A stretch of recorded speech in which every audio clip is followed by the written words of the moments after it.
चलिए विद्यार्थी मित्रों, कक्षा 5 हिंदी माध्यम में कल पाठ 6 कबीरवाड़ पाठ चलाया था। उसमें पार्ट 2 आगे देखते हैं, समझते हैं कि भोजन के समय हमारे साथ कई वृद्ध भी थे। एक प्रकार से ये सन्यासी यहाँ वृद्धाश्रम चला रहे थे।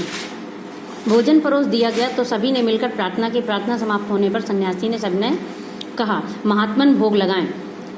यानी लेखक ने कहा था कि किसके नेह को लेखक किसके नेह को टाल नहीं सका। तो यानी जब सन्यासी ने प्रार्थना किया तो लेखक सन्यासी के नेह को टाल नहीं सका, क्योंकि सन्यासी वृद्धाश्रम चलाते थे और वृद्धाश्रम में जितने भी वृद्ध होते थे उनको भोजन कराते थे। इसके बाद वो यानी उन्होंने आगे बढ़ने के लिए कहा। तो यहाँ से नर्मदा किनारे आगे बढ़े। नर्मदा की एक सहायक नदी के तट पर वह उचेड़िया कबीरवाड़ से हमारे साथ चल रहे।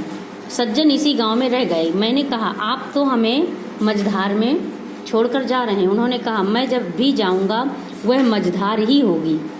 यहाँ से सड़क मिल गई। सड़क के साथ साथ रेल की पटरी भी है। हमारे पास से धुआं छोड़ती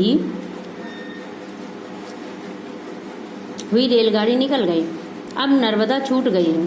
अब तो समुद्र तक सड़क ही जाना होगा। सड़क उबाऊ है, लेकिन अब यही रास्ता है। नर्मदा का तट निचाट सूना और निर्जन है। आगे नर्मदा से मिलने वाली नदियाँ, जिन्हें यहाँ लोग खाड़ी कहते हैं, कीच कादे से इतनी भरी होंगी कि इन्हें पार करना बहुत मुश्किल होगा। फिर नर्मदा का पानी क्रमशः खारा होता जाता है और किनारे वीरान बंजर और उजाड़। इसीलिए हम भी सड़क से चलना ही ठीक समझा। रास्ते में एक सारंगी वादक गीत सुना रहा था। हम लोग भी सुनने के लिए खड़े हो गए। वह गा रहा था कि एक जीवन रे लाखों उपाधि केम जीवे जीवनार रे। यानी वो ये गाना गा रहा था कि मतलब लाखों जीवन हैं लेकिन जीव एक है। इस जीवन में कितनी उपाधियां होती हैं, कितनी कठिनाइयां होती हैं, यानी जीवन एक है और परेशानियां लाख लाख। जीने वाला जिए तो कैसे जिए। यानी जीवन तो एक है, जीव तो एक है, लेकिन जीवन उसका बहुत ही कठिन है। उसका कंठ सुरीला था। कभी कभी वह गीत की कड़ी को बीच में ही छोड़ देता और बाद में फिर फिर पकड़ लेता। इस गीत में से एक गहन गंभीर वेदना झांक रही थी। उसके गीत से वातावरण में उदासी छा गई। तीसरे पहर उछाली पहुंचे। यहाँ नर्मदा जी का आश्रम है। बहुत पहले उन्होंने नर्मदा परिक्रमा की थी। उसका विस्तृत वृत्तांत गुजराती में प्रकाशित की। यानी जो ये सन्यासी थे उन्होंने नर्मदा का पूरा परिक्रमा किया था और उसका यहाँ का जो एक प्रख्यात क्या है कि उछाली का सबसे बड़ा प्रख्यात है कि गुजराती में उन्होंने जो नर्मदा परिक्रमा की थी उसकी विस्तार में जानकारी गुजराती में प्रकाशित किया था, जिसे मैंने चाव से पढ़ा था। मिलने की इच्छा बड़ी थी पर वे कहीं बाहर गए हुए थे, इसीलिए उनके दर्शन ना कर सका।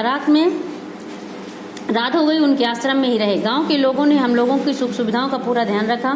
यहाँ भी खूब मोर हैं। हम उन्हें पास से देखते रहे। दूसरे दिन दोपहर से पहले पड़ा अंकलेश्वर। यानी अंकलेश्वर एक गांव पड़ा। जब वो लोग यहाँ से चले तो दूसरे दिन उनको अंकलेश्वर में रहना। अंकलेश्वर ये नर्मदा से प्राय 10 किलोमीटर दूर है। इसके आसपास प्राकृतिक गैस और तेल के कुएं हैं। ये एक बड़ा औद्योगिक नगर हो गया। यहाँ इसके तेल के कुओं की लपटें रात में आकाश की रक्त रंजित करती जान पड़ती हैं। यानी जब आग की लपटें बड़ी तेजी से उठती तो ऐसा लगता है जैसे कहीं से खून निकल रहा है। इस तरह से आग की लपटें नजर आती हैं कि रात साजोद में रह सुबह चल दी है। दोपहर में हासोट पहुंचे। अनिल आपता और आगे नहीं चल पा रहा था। वह रास्ते में बार बार रुकता लंगड़ाता हासोट तक आ गया, पर अब आगे चलना उसके बस की बात नहीं थी। चप्पल उसे काट रही थी, इसीलिए अंकलेश्वर से उसे कैनवास के जूते खरीदे थे। अब वे भी बुरी तरह से काट रहे थे। लाचार होकर अनिल और मलय ने यहाँ से बस पकड़ी। मैं और श्यामलाल पैदल चले। यानी वो लोग पैदल जा रहे थे यात्रा के लिए। तो पैदल जब अंकलेश्वर से पहुंचे तो वहाँ पे उनके पैर में चप्पल भी काट रही थी। तो उन्होंने सोचा ला जूते खरीद लेते हैं। जूता खरीदा और जूते भी बुरी तरह काट लें, क्योंकि पैदल चलने में बहुत ही मुश्किल होती है। और श्यामलाल पैदल चल डामर की सड़क से, यानी जो ये सड़क होती है रोड, ये डामर की होती है, तो इससे यानी गरम जैसे अपने नंगे पैर चलते हैं तो पैर कैसे जलते हैं, तो ऐसे बहुत गरम।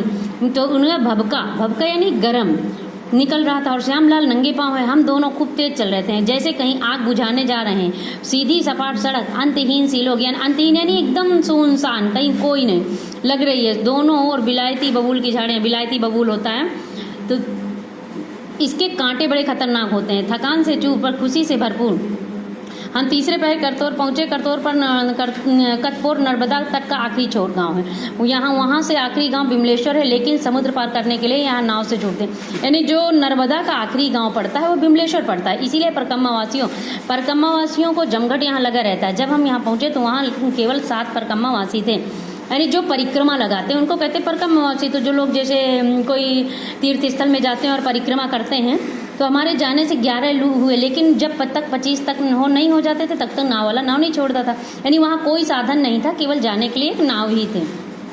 गुजरात में नर्मदा तट के अधिकांश मंदिरों में पुजारी मध्य प्रदेश के हैं। यानी जो गुजरात के में नर्मदा तट के मंदिर हैं, वहाँ पर केवल पुजारी कहाँ के? मध्य प्रदेश के ही रहे। वहाँ परिक्रमावासी अधिकतर मध्य प्रदेश के ही होते हैं, कि जो परिक्रमा के लिए आते हैं वो भी मध्य प्रदेश के ही आते हैं।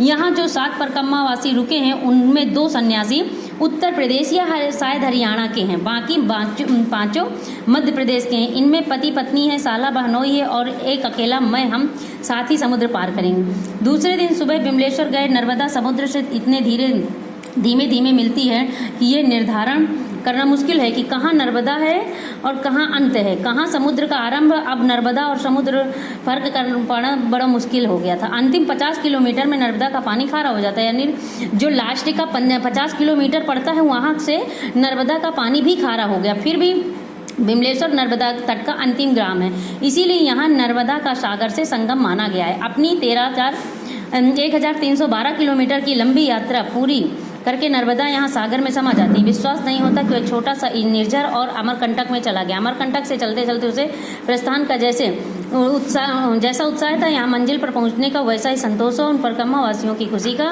क्या कहना, जो कई महीने कठिन पदयात्रा यानी पैदल जीवन में आजकल की तरह नहीं कि गाड़ी में बैठो और चले जाओ, वहाँ उनको पैदल ही जाना पड़ा। असीम अपार मेरी खुशी, आखिर में मैं समुद्र तक आ पहुँचा। नर्मदा के उद्गम गाँव में संगम तक मेरी यात्रा पूरी हो गई। यानी जीवन का बहुत बड़ा स्वप्न था वो साकार हो गया। खुशी से मैं छलछला उठा, यानी खुशी से उछल गया कि हाँ मेरा आज कुछ पूरा मैंने जो ठाना वो मेरा पूरा हो गया। मेरे हाथ और अपने आप जुड़ गए। मैंने नर्मदा का आह्वान किया, आह्वान नहीं किया बल्कि रो पड़ा। प्रसन्नता के सहे स्वच्छ आंसू मेरे गालों से ढुलक रहे थे। काफ़ी देर तक चुपचाप मैं बैठा रहा, मन ही मन नर्मदा का यशोगान करता रहा। माँ नर्मदे अपने शाश्वत सौंदर्य से तुम नित नूतन हो, चिर नवीन हो, तुम जानी पहचानी हो, फिर भी अद्भुत हो, मृदुल सरिता। तुम्हें मैं बचपन से जानता हूँ, फिर भी तुम्हारे सौंदर्य की झलक भर देख सकता हूँ। ये आगे अपनी स्वाध्याय समझेंगे, जानेंगे, और आपको किताब अच्छी से पढ़ना है और समझना है।